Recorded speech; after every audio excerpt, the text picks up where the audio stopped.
Hello, everyone. We have shelling, we have mutual accusations flying back and forth. Let me show you what I mean. Let's dive into the news.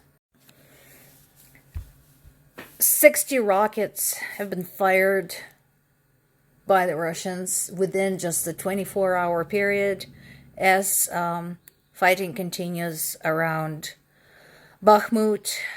Casualties are still being determined.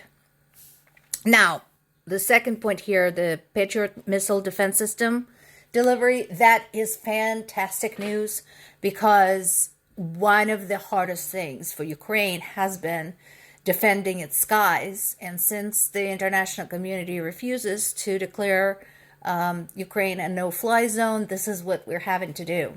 So this is really, really good news. While it's true that Russian military right now is an absolute mess, they just keep coming. As I mentioned before, we have family members fighting in the Donetsk, Luhansk region. And again, I've quoted this in the past. Basically, everybody who's been there on the battlefield says we keep bringing them down and bringing them down and bringing them down, and they just keep coming like cockroaches. This is on BBC, but there's more than one story about possibility of sabotage of the wind farms and communication cables in the North Sea. Basically, multiple countries are now submitting evidence that there are Russian ships masquerading as fishing vessels that are carrying out underwater surveillance equipment and mapping the vulnerable important sites in that area.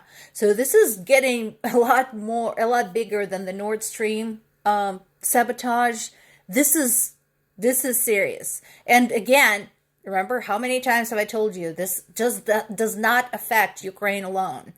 This is what I'm talking about.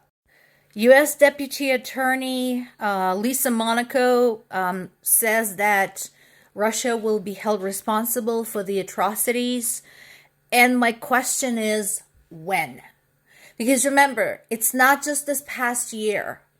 It has been a lot longer than that. Russia now has been meddling in Ukraine's affairs and its politics for almost 10 years, actively meddling.